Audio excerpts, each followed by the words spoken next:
តោះយើងធ្វើការ share file ពីខាងក្រៅនៃកុំព្យូទ័រមកគឺហៅថា share folder នៅលើ desktop យើងឬក៏កន្លែងណាមួយយើងត្រូវបានធ្វើការ share ហើយខ្ញុំដល់កន្លែងនេះយើងអត់ទាន់បាន share ទេ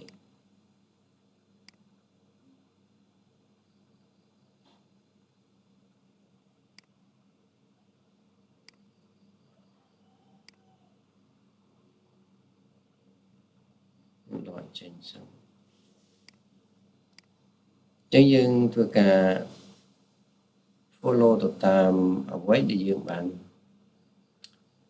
បង្ហាញទី1យើងបាន join network ជុំគ្នាកុំព្យូទ័រផ្សេងនេះគឺបំពាក់នៅក្នុង router Wi-Fi ឬក៏ switch មកជុំដែលអាចទំនាក់ទំនងគ្នាបានហើយយើង config កន្លែង share ទីយើង share នឹងសោះហ្នឹងគឺត្រូវដឹងពីឈ្មោះកុំព្យូទ័រហើយនិង IP ទី3យើងធ្វើការ access ទៅប្រើអញ្ចឹងទី1យើងធ្វើការទំនាក់ទំនងគ្នាតាមរយៈកុំព្យូទ័រនេះខ្ញុំលើកយកកុំព្យូទ័រសិប្បនិម្មិតហ្នឹងយកមកប្រើតើតើទៅនឹង network ទីនេះគេដាក់ថាកន្លែង setting វានេះគឺក្នុងនេះគឺវាមានណាតហ្នឹងគឺមានន័យថាពេលធ្វើការតភ្ជាប់ដោយស្វ័យប្រវត្តិពីខាងក្នុងពីកុំព្យូទ័រមួយទៅកុំព្យូទ័រមួយដោយមិនប្រកាន់ IP ទេថាវាជាវិជ្ជាមណ្ឌលសម្រាប់ស្រួល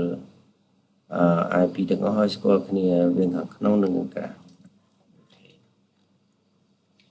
ហើយ network យើងគឺត្រូវ enable ណា network គឺ enable ដូចនេះមានសមោលចឹងណាបើអត់មានដូចស៊ីមព្រីនហ្នឹងចេញកាមេរ៉ាហ្នឹងចេញ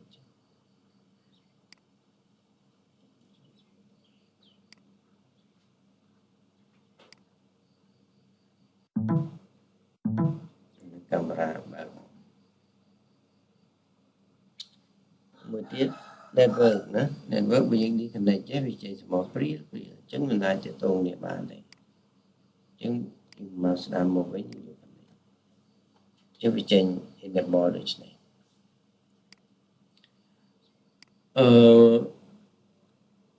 ធ្វើការ share ណាយើងធ្វើការ share នៅពេលបើយើងអត់ share គឺយើងអត់អាច access ទៅបានទេទោះបីតែយើងដឹងកុំព្យូទ័រគឺមិនដឹងអញ្ចឹងលក្ខណៈមួយទៀត share ទៅវាជាប់មាន password ណាខ្ញុំធ្វើការ share តែមុន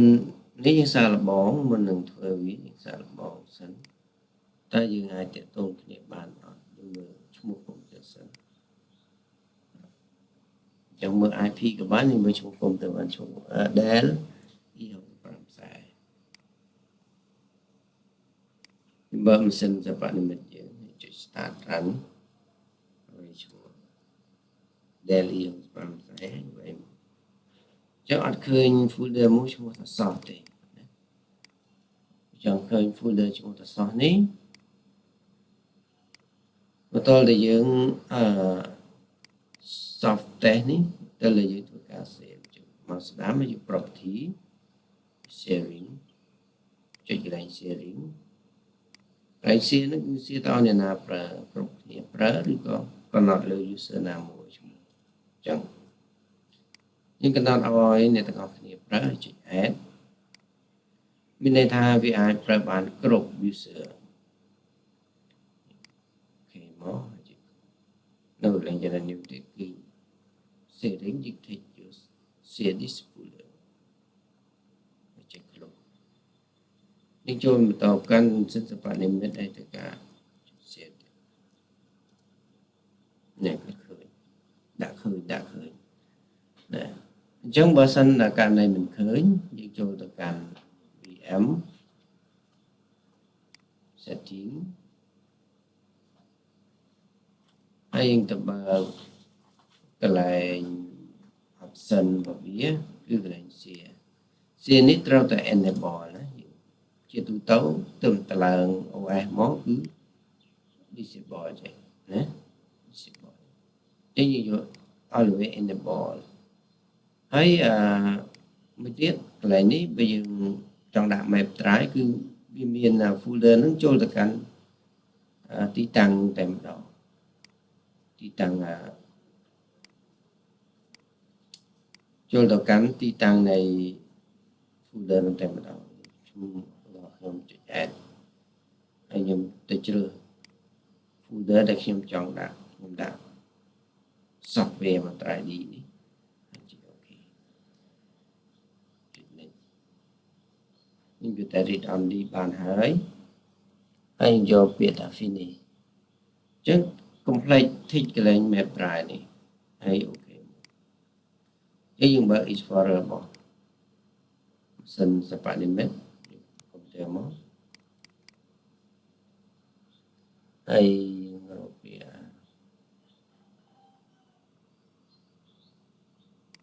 យើងអាច log off ដើម្បីឲ្យសវិសនឹងត្រឡប់មកវិញ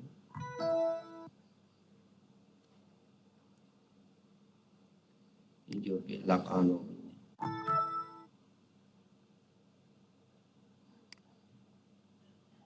ចឹង map drive បានមកនេះហើយមានឈ្មោះថា folder share ធ្វើដូច្នេះក៏បានមួយទៀតយើងអាចចូលទៅកាន់ start run ហើយវាឈ្មោះកុំព្យូទ័រមកបាទឃើញឈ្មោះសោះប៉ុន្តែអត់ឃើញឈ្មោះ share នឹងទេ share នឹងគឺមានតែយើងកំណត់មកតែម្ដងជាត្រៃមកតែម្ដងទៀតចំណុចមួយទៀតណាកុំព្យូទ័រពិតហ្នឹងយើងអត់បានបិទ security របស់ network តំណាងនៅពេល share network គឺយកកន្លែង share option សម្រាប់ Windows 10 sharing option អញ្ចឹងនៅកន្លែង all network នេះ all network ជាទូទៅវាជាប់នៅក្នុង turn on password protect អញ្ចឹងនៅពេលណាដែលយើងធ្វើការ access ទៅកាន់កុំព្យូទ័រខាងក្រៅវានឹងចេញសួរពី user ហ្នឹងហើយដាក់លេខកូដហ្នឹងអញ្ចឹងបើជាទូទៅបើដាក់អ្នកទាំងអស់គ្នាជាទូទៅដែលកុំឲ្យគេចូលមកកាន់ access កុំព្យូទ័រយើងបានយើងគួរតែដាក់អញ្ចឹងទៅសម្រាប់យើងធ្វើការ share ទៅឲ្យអ្នកណាម្នាក់សម្រាប់តែខ្លួនយើងហើយយើងដឹង user password នៃម៉ាស៊ីនខាងក្រៅឈ្មោះ user ខ្ញុំប្រើមួយបាទនេះសក្តាពីឬក៏ឲ្យពាក្យថានេះសក្តាខ្ញុំវាយលេខកូដទៅណា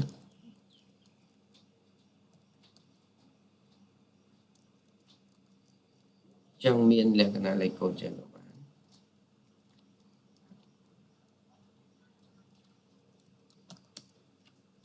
អត់ចូល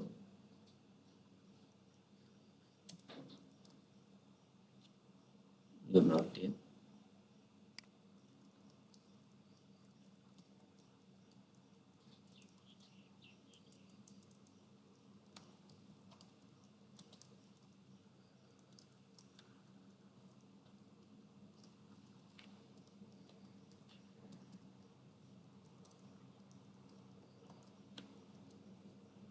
ចា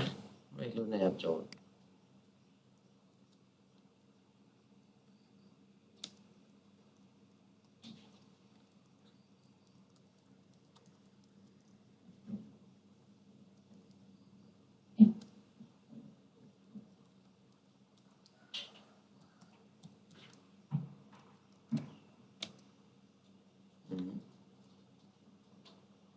ខុស user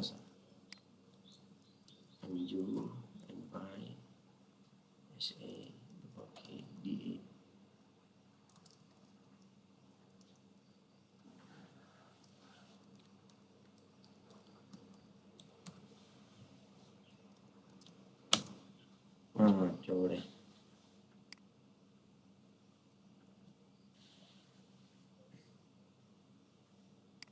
nhưng mà user groundទៀតដល់ទៀត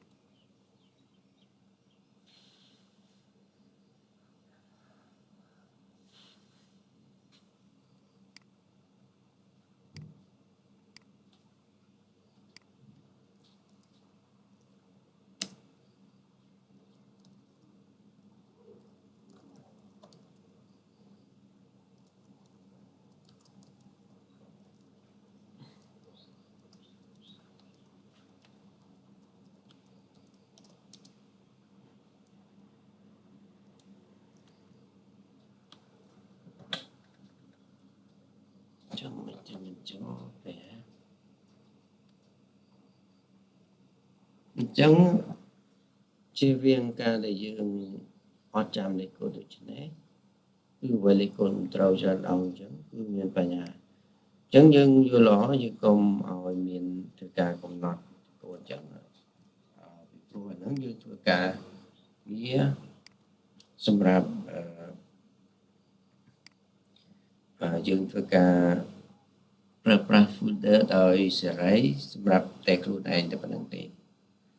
ដែលយើងត្រូវការ share ហ្នឹងអញ្ចឹងយើងទៅកំណត់នៅកន្លែងនេះកន្លែង adapter setting កន្លែង Wi-Fi នៅកន្លែង network ហ្នឹង open network setting ដូច្នេះក៏បានឬក៏យើងវា start sharing option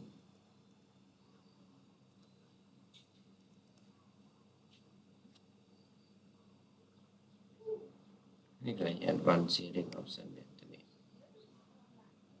បាទឬហើយយើងចុចយកកន្លែង all network ហើយ scroll មករកកន្លែង password protect share ដាក់យកវា turn off ហើយ save sharing មកអញ្ចឹងសាកមកទៀតណាទីចូលអត់មិនស្លាប់ពីដង there there e 5លឹកចូលណាអញ្ចឹងជំរើសហ្នឹងគឺយើងអាច share folder មួយដូចនេះក៏បានឬក៏យើងអាចដាក់ folder ហ្នឹងយកជា map drive មកតែម្ដងក៏បានតាមជំរើសរបស់យើងចង់បានចាអរគុណសម្រាប់ការតាមដាន complete ចុច like ចុច subscribe share ទៅកាន់អ្នកដទៃដើម្បីឲ្យគេបានសិក្សាពីចំណេះដឹងនៃការផ្ទេរឯកសារប្រើប្រាស់ផងដែរសូមអរគុណ